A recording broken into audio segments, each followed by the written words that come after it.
Assalamualaikum warahmatullahi wabarakatuh. Auzubillahi minasyaitonirrajim. Bismillahirrahmanirrahim. Naziral lil bashar, sebagai peringatan bagi manusia. Surat Al-Mudaththir ayat ke-36. Penegasan bahwa Al-Quran adalah sebuah peringatan yang nyata sekaligus kabar gembira bahwa Rasulullah dibangunkan dari istirahatnya untuk memberi peringatan kepada Al-Walid Al-Mughirah, ayah kandung dari Khalid bin Walid, yang secara nyata, secara terang-terangan menjadi oposisi utama bagi perkembangan Islam pada saat itu, bahwa ada sebuah tempat untuknya, untuk pengikutnya, sekaligus untuk bagi mereka yang mengikuti jejaknya sampai detik ini, yang ingin merongrong Islam, yang ingin mengebiri Islam, yang ingin mengecilkan Islam, yang ingin meluluh lantakan Islam secara terang-terangan,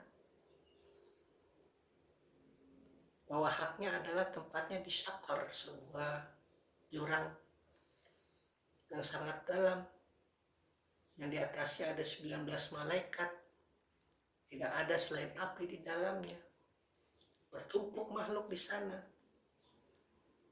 saling injak hanya untuk mencapai ke atas. Begitu sudah sampai di atas, digulingkan lagi oleh para malaikat untuk terjun lagi ke bawah. Memang kalau ditilik seperti film kanak-kanak, seperti film kartun.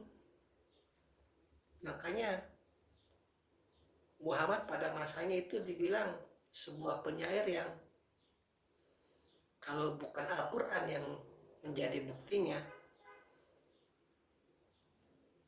sebuah penyair, seorang penyair yang sangat tidak waras. Namun karena Al-Quran memiliki keindahan, memiliki tutur kata yang sangat dalam, mereka tidak bisa berkutik. Itu salah satu pedang keadilan bentuknya Al-Quran. Untuk pedang yang lain yang tidak bisa mereka kutak-atik adalah akhlak dari diri pribadi Rasulullah, yang selalu mereka guyonkan, seolah-olah pengikut Muhammad seperti memegang piala Khosrow di kepalanya. Ya begitu. Angin perubahan dari sebuah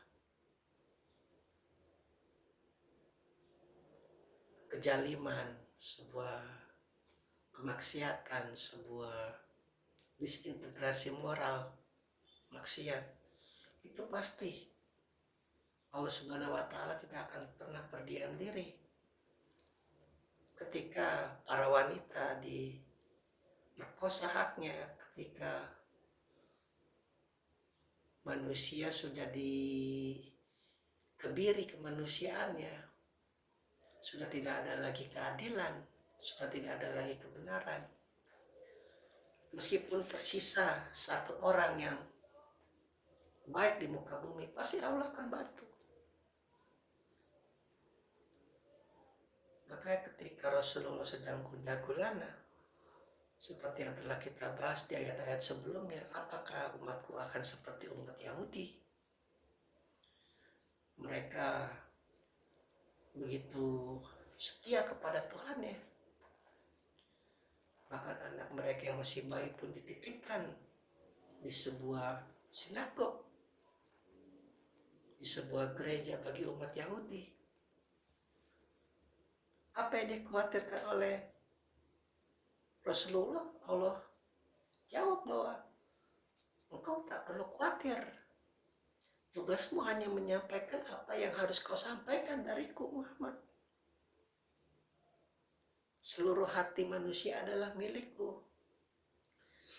Jika mereka menentangmu, jika mereka menolakmu, jika mereka menyakitimu, kau ada sebuah tempat di alam semesta. Tempat mereka aku yang menentukan. Makanya ketika para nabi dihina, para nabi dijalimi, para nabi disakiti, mereka bukan kasihan kepada yang menghinanya, yang menjaliminya. Mereka kasihan kepada apa yang akan ditimpakan oleh Allah kepada dirinya. Padahal tidak satu pun dari sejak Adam sampai Muhammad ingin melihat manusia terjerembab, terjerumus ke dalam neraka, ke dalam pahala yang terburuk.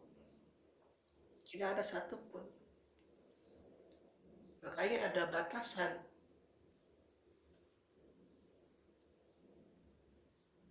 Kalau seseorang, kaum, kelompok meminta maaf kepada seorang khalifah, kepada seorang raja, kepada seorang pemimpin yang bernama manusia, apalagi memiliki hati yang baik seperti para nabi, pasti dimaafkan. Dan Lanatullah tahu betul hal itu. Makanya kedengkian, iri hati, hasud, ujub, takabur itu senantiasa selalu dikipasi oleh Lanatullah kepada hati manusia. Sama seperti yang terjadi kepada diri Al-Walid Al-Mughirah, yang Allah pastikan bahwa ini adalah lil bashar, peringatan bagi manusia. Peringatan yang bukan hanya ukurannya kecil tapi besar.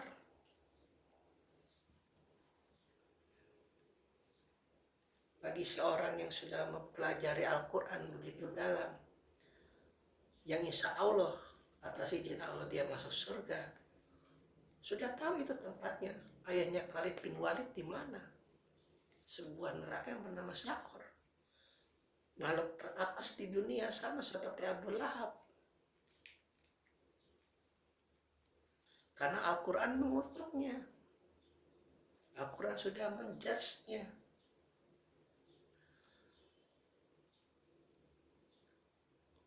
Lalu apakah ada semacam keyakinan, ada semacam ideologi mazhab bahwa jika tidak ada kebusukan, jika tidak ada kebejatan, jika tidak ada kemaksiatan, maka alam semesta akan berhenti. Alam semesta akan tidak berjalan normal. Ya memang. Makanya ada kadar kapasitas.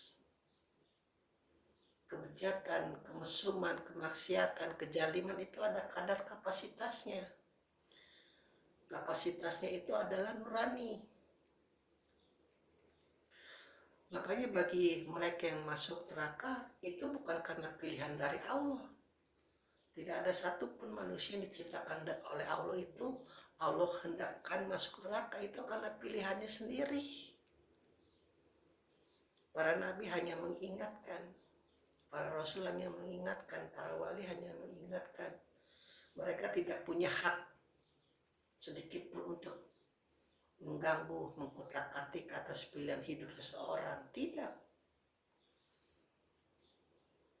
Setiap manusia memiliki kehendak bebas untuk dirinya mendapatkan pahala yang terbaik adalah surga atau pahala yang terburuk adalah neraka. Ya agar alam semesta ini berjalan. Ada kadarnya, ada kapasitasnya.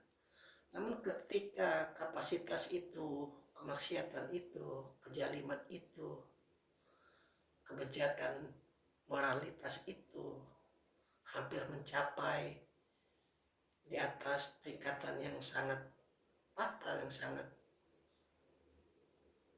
luar biasa, makanya Allah akan terus mengirim pasukannya, malaikat-malaikatnya untuk melindungi manusia. Alhamdulillahirrahmanirrahim.